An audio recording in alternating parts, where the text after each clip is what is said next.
샬롬입니다. 여러분 안에 샬롬이 넘칠 수 있기를 주님으로 축복합니다. 샬롬을 날마다 인사를 외치는 인사를 하는 나라와 샬람이라고 날마다 인사를 하는 두 나라가 지금 붙었습니다. 그래서 전쟁이 이렇게 하고 인사를 그렇게 하지 말든가. 네. 여러분, 세상을 변화시키는 것은 무엇일까요? 뭐니 해도 돈인가요? 돈이 정말 사람을 변화시킵니다. 사람을 좀 즐겁게도 하고 행복하기도 하는데 또 사람을 완전히 망가뜨리는 것 중에 하나가 또 큰 돈이죠. 명석한 두뇌가 사람을 변화시킬까요? 또 미래의 예측, 경험, 과학, 학문, 돈, 노력 뭐 다 어느 일정 부분은 변화시킬 수 있습니다. 세계는 보이지 않는 전쟁들이 존재합니다. 그래서 단체들도 서로 전쟁을 하죠. 기업들, 국가들 모두 그 전쟁에서 살아남기 위해서 변화를 위해서 몸부림칩니다. 그래서 기업들과 많은 단체들은 변화와 혁신이냐 아니면 그냥 예전 것을 고수할 것이냐라는 것 때문에 몸부림치죠. 왜요? 10여 년 전에 20여 년 전에 우리가 알았던 유명한 기업들이 지금에는 넘버 10 안에 들어가지는 못합니다. 세계 최고의 부자도 그렇게 막 바뀌어갑니다. 예전에 우리가 빌 게이츠가 대단하다, 뭐 월마트이 대단하다라고 생각했지만 이제는 쭉쭉쭉쭉 내려가고 다른 사람이 그 자리를 올라갑니다. 그리고 많은 기업들이 또 문을 닫기도 하죠. 하물며 교회는 아닐까요? 교회도 똑같습니다. 변화냐, 변화와 혁신이냐, 아니면 고수할 것이냐, 이것이 문제로다. 나이가 들어가면서 왜 나 때만이야 라고 하면서 날마다 꼰대가 되어갈까요? 당연히 젊은 사람이든 어떤 사람과 변화와 혁신을 하지 않으면 그냥 뒷방 늙은이가 되는 거예요. 돈만 이렇게 싸워가다가 가져갈 때 아무것도, 자녀들한테 주면 감사해요 찔끔, 그러다가 나중에 무시하는 거죠. 그래서 나이가 든 사람들이 자녀에게 재산을 물려주지 말라고 이야기할 정도로 나오는 거죠. 그 전부터 가지고 있는 거 풀어서 젊은 사람들에게 좀 나눠주기도 하고, 그래봐야 다 없어지지도 않는 걸 그냥 먹을 것도 나눠주고 용돈도 많이 주면서 했으면 존중받고 사랑받는 어른이 될 텐데, 그게 변화와 혁신이거든요. 예전 스타일로 고수할 것이냐 아니냐. 사회생태학자, 자신을 사회생태학자라고 생태학자라고 불러주라고 이야기했다고 하더라고요. 피터 드렁커.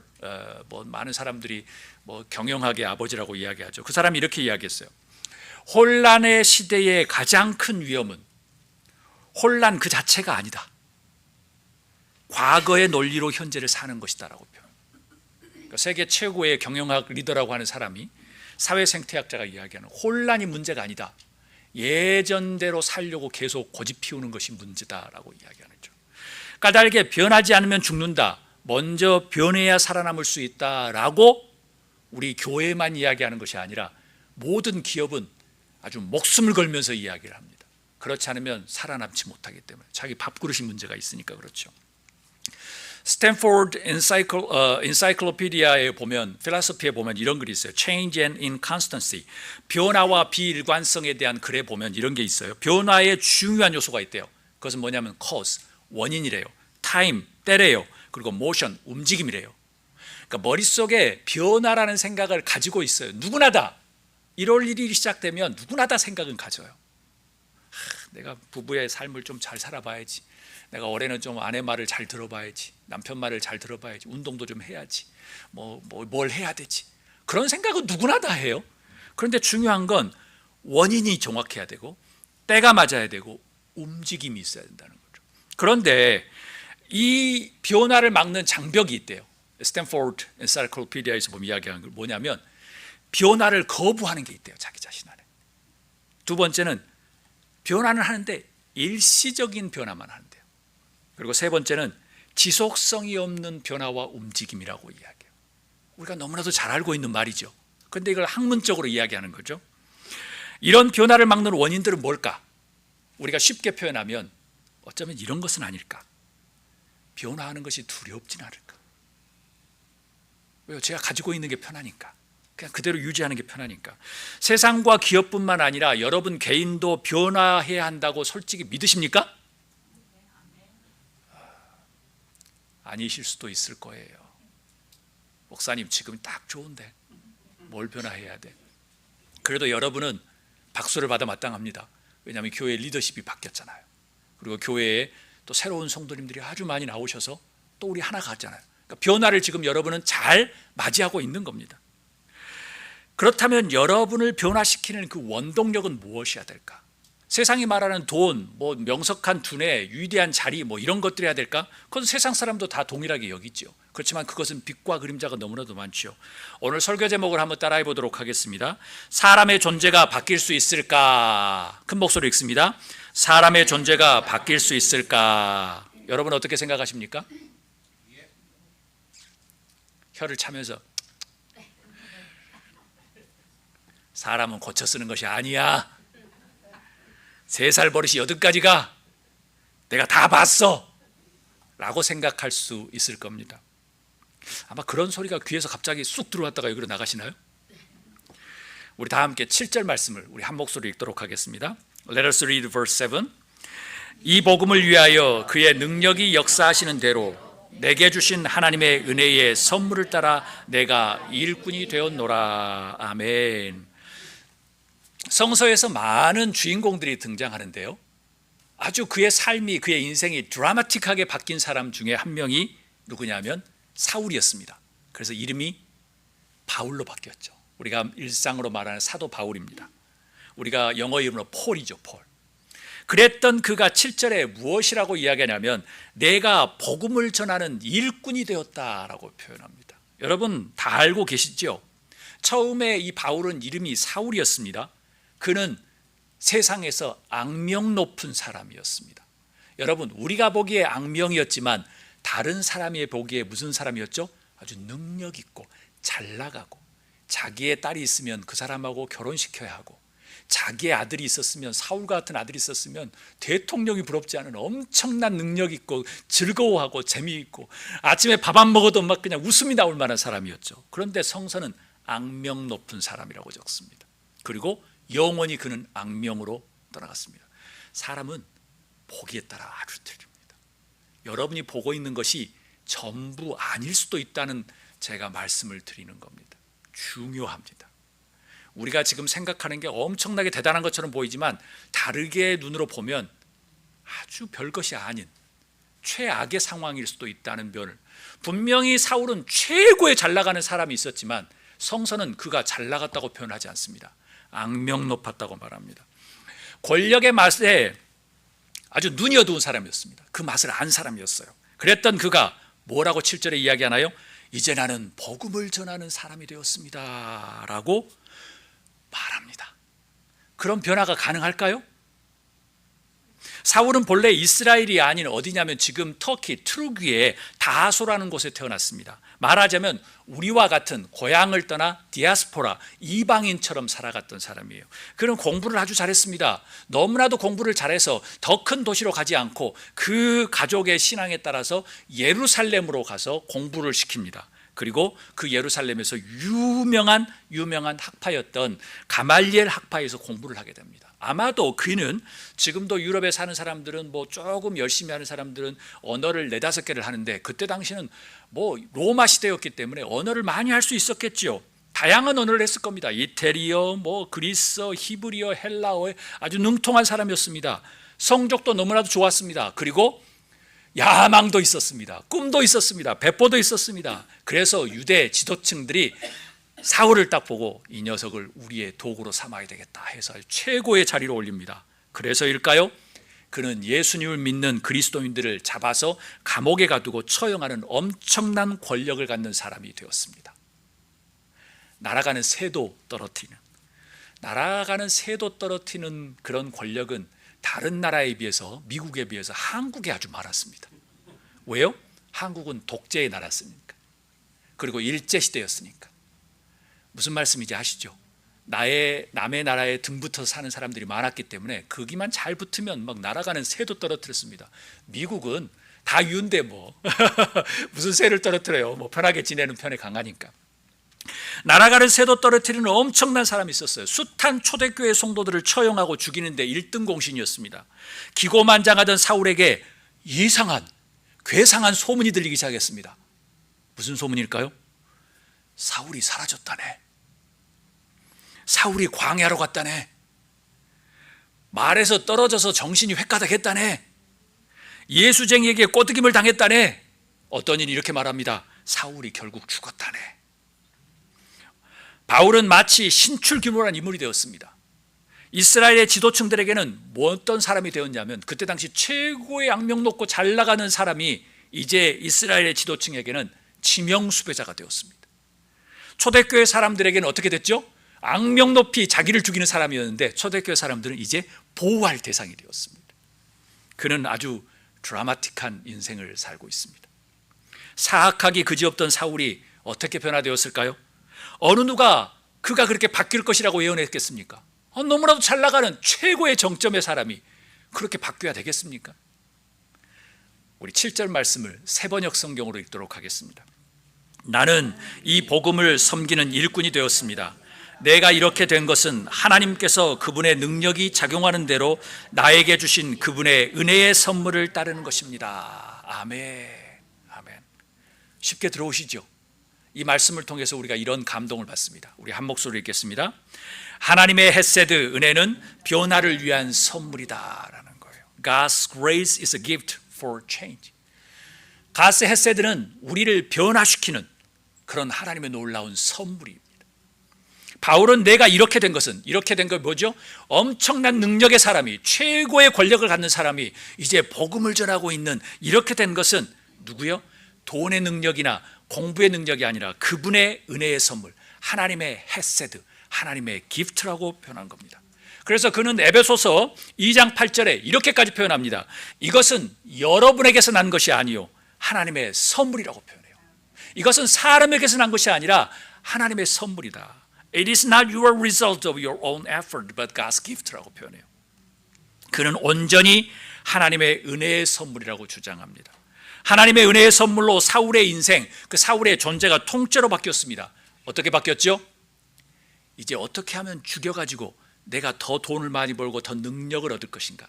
어떻게 하면 저 사람을 무릎 꿇게 해서 내가 더 유명해지고 돈을 많이 벌까? 우리 가문 대대로 엄청 떵떵거리고 살까라는 생각에서 어떻게 하면 사람을 살릴까로 바뀌었습니다. 율법이 최고, 법이 최고, 내 아는 지식이 최고라고 생각하는 것에서 어떻게 하면 저 사람을 헤아릴까? 저 사람의 어려움이 뭐지라는 그 사랑으로 바뀌었습니다.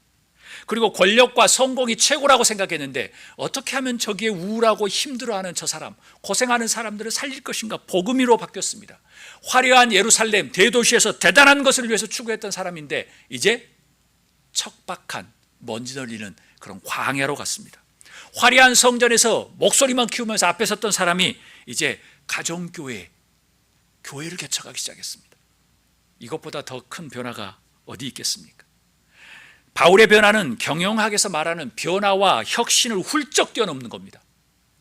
마음속에 그 흑심은 그대로 가지면서 우리가 살아남기 위해서 변화를 해야지 라고 하는 그런 기업과 국가의 변화가 아니라 그는 인생이 다 바뀌는, 통째로 존재 자체가 바뀌는 변화였습니다.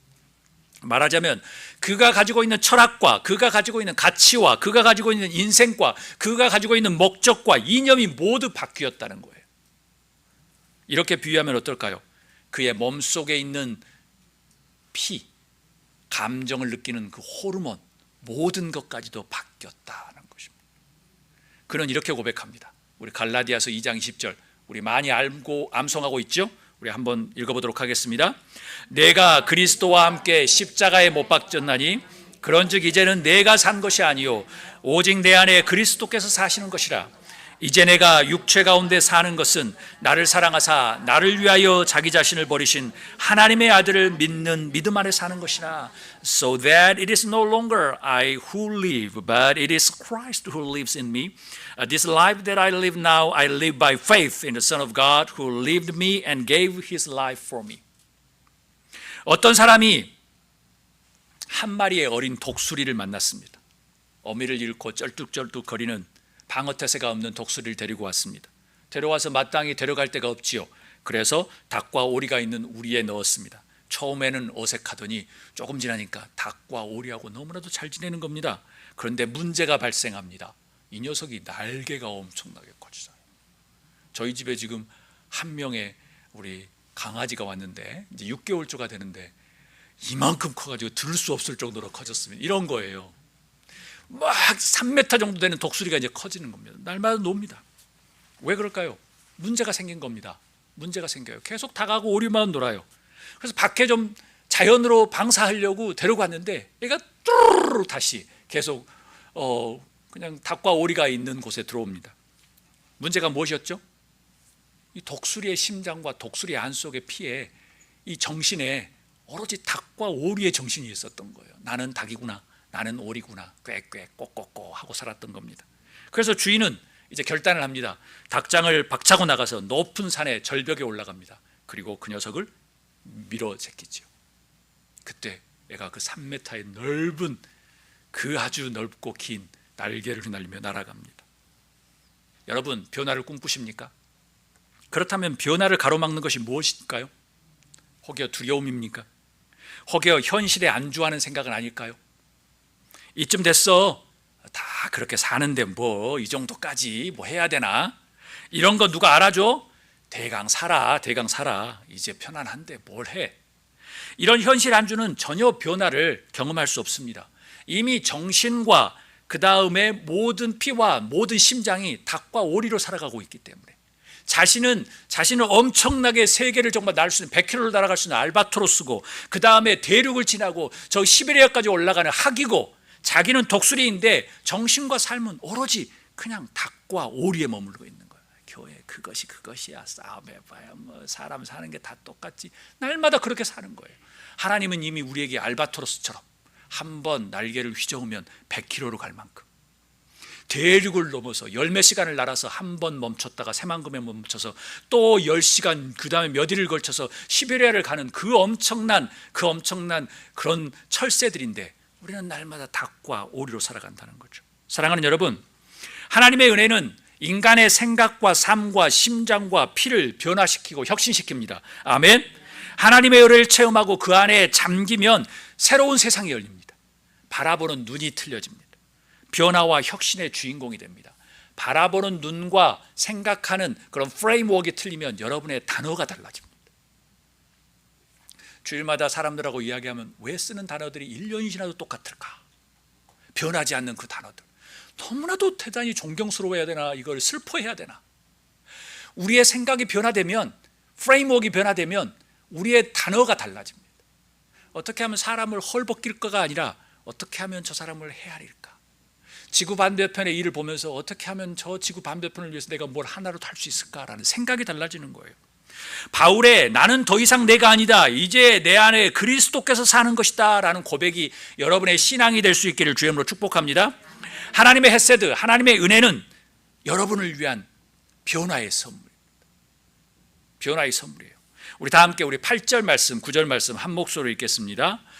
모든 성도 중에 지극히 작은 자보다 더 작은 나에게 이 은혜를 주신 것은 측량할 수 없는 그리스도의 풍성함을 이방인에게 전하게 하시고, 영원부터 만물을 창조하신 하나님 속에 감추어져 있던 비밀의 경륜이 어떠한 것을 드러내게 하려 하심이라. 아멘, 아멘. 여러분들 이 말씀을 읽으면서 갑자기 뭔가 쿵 하고 들어오십니까? 목사님이 읽으라고 하니까 읽는 거지. 어떤 사람은 이 한 문장 가지고 8년 동안 고생해서 박사학위를 받습니다. 왜냐하면 엄청나게 중요한 단어이기 때문에 그래요. 영원부터 만물을 창조하신 하나님 속에 뭐예요? 감추어졌던 비밀의 경륜이 어떠한 것을 드러내게 하심이라 라고 표현하잖아요. 한 인생의 존재 자체가 바뀐 것에 대한 고백이에요. 그럼 하나님의 헤세드 은혜는 어떻게 바울을 바뀌게 했을까요? 우리 한 목소리로 큰 목소리로 읽어볼까요? 헤세드는 드라마틱한 인생을 살게 한다라는 겁니다. 혹시 여러분 인생이 너무나도 흥미없는 재미없는 인생이십니까? 하나님의 은혜를 추구하십시오. 그 드라마틱한 것은 인간이 추구한 드라마도 있고 하나님의 은혜를 추구하는 드라마는 다릅니다. 인간이 추구하는 드라마는 지금 전쟁놀이 하는 거죠. 사람을 죽이고. 그래서 하나님의 드라마는 다르죠. 하나님의 흥미와 관심, 기쁨과 감탄을 자아내는 드라마였으면 좋겠습니다. 삶과 인생이 역동적으로 바뀌는 것이었으면 좋겠습니다. 세상 사람들과 별반 다름없는 인생이 아니라 조금 세상 사람들은 악한 일에 그렇게 빠르고 남을 폄하하고 남을 죽이는 데 빠르는데 그것을 반대로 역행하는 선한 영향력을 끼치는 인생으로 바뀌었으면 좋겠습니다. 그야말로 하나님의 관심과 흥미와 감탄을 자아낼 만한 그런 드라마를 쓰는 인생이 되었으면 좋겠습니다. 여러분, 바울에게는 세상에서 성공과 명성과 권력과 법이 최고였던 사람이었습니다. 아유, 목사님, 나는 그런 거 와도 별 다름이 없어요. 똑같을 거예요. 천만의 말씀입니다. 그러게 오면 바뀌는 사람이 대부분일 수 있습니다. 피도 눈물도 없던 스데반 집사님을 막 죽였습니다. 수많은 그리스도인을 죽이려고 살기등등한 사람이 바울이었습니다. 그랬던 그가 뭐라고 표현해요? 지극히 작은 자보다 더 작은 나에게 이 은혜를 주신 것은 측량할 수 없는 그리스도의 풍성함을 이방인에게 전하게 하려 한다라고 표현합니다. 헤아릴 수 없는 부요함이라고 하죠. 사울이 그런 자신을 전에 상상이라도 해봤을까요? 전혀 아니지요. 그 부모는 얼마나 박수 쳤겠습니까? 주변 사람들에게 야, 우리 아들 너무 잘나가 좋다. 뭐 부탁할 거 있으면 말해. 다 해줄게, 다 해줄게. 뭐 직장 거뜬해, 말만 해. 그냥 앞에다 막 적어놨겠죠. 우리 아들이 사울이야. 이렇게 잘나가라고. 그런데 정작 사울은 모든 것은 다 버리고 지극히 작은 자보다 더 작은 나라고 그렇게 말합니다. 그 은혜를 주신 것은 측량할 수 없는 하나님의 풍성함이라고 이야기해요. 그리고 이방인에게 전하게 하시려고 교회를 핍박하며 죽이려 다녔던 그 과거는 어디로 사라졌을까요? 이제 바울은 이렇게 이야기합니다. 영원 전부터 감추어져 있는 비밀의 계획. 영원 전부터 감춰져 있는 비밀의 계획. 야, 내가 가르쳐 줄게. 내가 돈을 이만큼 벌었어. 이거 진짜 비밀이야, 정말. 이런 비밀이 아니고요, 영원 전부터 감춰져 있던 그 비밀 계획, 나같이 잘 나가던 엄청나게 사람이 이제 복음의 전도자로 살아가는 이것이 자기에게는 이 감춰졌던 비밀을 알아서 너무나도 기분이 좋다는 거예요. 사랑하는 여러분, 하나님의 헤세드가 임하면 보이지 않았던 것들을 보게 됩니다. 여러분들이 주로 보았던 뉴스도 다르게 봅니다. 여러분이 보았던 그런 쇼츠내 그런 알고리즘에 뜨는 것도 달리 보입니다. 왜요? 생각이 달라지니까, 프레임워크가 달라지니까, 가치가 달라지니까. 순간 저런 거 나도 해. 에이, 저것도 뭐라고, 저거 잘난 것도 없는 게 이런 생각을 하다가 하나님의 은혜가 임하면 그런 생각이 들어오지 않습니다. 다르게 달라져. 저 사람 힘들겠구나. 내가 도와줄 게 없을까? 내가 저 사람을 위해서 기도해야지. 사랑하는 여러분, 이것이야말로 하나님의 마음을 빼앗는 정말 흥미롭고 재미있는 드라마인 거예요. 그래서일까요? 성경 속의 신앙의 인물들은, 우리가 그렇게 말하는 신앙의 인물들은 다 드라마틱한 인생을 살았습니다. 거의 모두라고 해도 과언이 아닙니다. 믿음의 조상 아브라함도 그랬죠. 야곱도 그랬지요. 그리고 모세도 그랬죠. 다윗도 그랬지요. 세례요한도 그랬죠. 예수님조차도, 제자들조차도 모두 하나님의 흥미와 관심을 유발하는 드라마와 영화의 인생을 살았습니다. 목사님, 내 인생은 드라마틱해요. 책을 적으면 그냥 진짜 몇 권을 적을 수 있어요. 저는 속으로 생각하죠. 한 줄이면 끝날 건데요. 그런 드라마는 누구나 다 가지고 있어요. 그런 드라마는 그냥 별 의미가 없는 거예요. 세상에 역행하는 드라마, 세상과 똑같은 것이 아니라 다른 드라마를 사셨으면 좋겠습니다. 하나님이 분명히 세계 최고로 잘 나갔던 그때 당시, 제가 계속 수요일날 말씀드리잖아요. 그곳의 인구가 전 지구의 20-30%를 차지했던 그 당시 사울이 말하지 않습니까? 자기의 것은 다 똥이다고. 하나님께 주신 은혜가 최고라고 말합니다. 보는 사람들과 하나님을 웃게 울고 하고, 그 다음에 계속 보고 싶어하는 드라마와 영화같이 변화하는 인생을 살 수 있기를 주의 이름으로 축복합니다. 한 주간 드라마틱하게 바뀐 바울의 인생을 묵상하시면서 여러분 안에도 하나님의 헤세드, 하나님의 은혜 가운데 좀 멋있는, 하나님이 기뻐 보시는 그런 드라마를 쓰는 여러분이 될 수 있기를 주의 이름으로 축복합니다. 저의 시를 읽으면서 말씀을 맺으려고 합니다. 제목은 첫 발자국입니다. 온 지면에 내려앉은 포근함의 고요, 의도적 침묵이 아닌 미명의 짬에게만 허락되고 베풀어지는 절대 고독의 순간, 새하얀 이들이 감싸 안은 것은 땅 식물만이 아닌 갈망하는 영혼들. 절대 고요는 피상적 아름다움, 내면적 깨달음, 신과 묵시적 침물. 수북이 쌓인 흰 이들은 신에 예고되는 종, 모든 정신없는 길들을 해체하는 절호의 기회. 흰 고요는 첫 발자국을 지려밤기는 꿈, 열정, 용기, 도전의 기회, 그리고 신의 기다림. 여러분, 하나님 안에서 새로운 꿈을 꾸는 데는 늦은 나이가 없습니다. 앞으로 120세까지 사시는 분도 계실 텐데 앞으로도 많이 남았습니다. 갑자기 어느 집사님은 눈이 너무 어리다고요? 140세까지. 그러면 앞으로 사신 것보다 더 많이 살아야 할 수도 있습니다. 우리는 종종 깨달지 못하지만 하나님은 어제도 오늘도 내일도 변함없이 일하고 계십니다. 하나님은 우리에게 꿈과 열정, 용기와 도전을 주시면서 지금 여러분의 자리에서 새로운 첫 발자국을 내기를 원하십니다. 온 세상이 잠자고 눈이 수북히 쌓여 있을 때 그 고요를 깨트리는 하나님의 기다림 속에 첫 발자국을 띄는 사람을 기다리십니다. 비록 그 길이 좁고 외롭고 믿음의 첫 발자국일지라도 우리 담대하게 즐거움 가운데 변화의 그 첫 발자국을 띄는 여러분이 되기를 주의 이름으로 축복합니다. 하나님의 헤세드는 변화의 첫 발자국을 내딛는 겁니다. 타인이 아닌 내가 바뀌어야지 세상이 바뀝니다. 내가 바뀌어야지 여러분과 여러분의 가족이 바뀝니다. 이 시간 이 말씀을 생각하면서 한번 기도했으면 좋겠습니다. 하나님,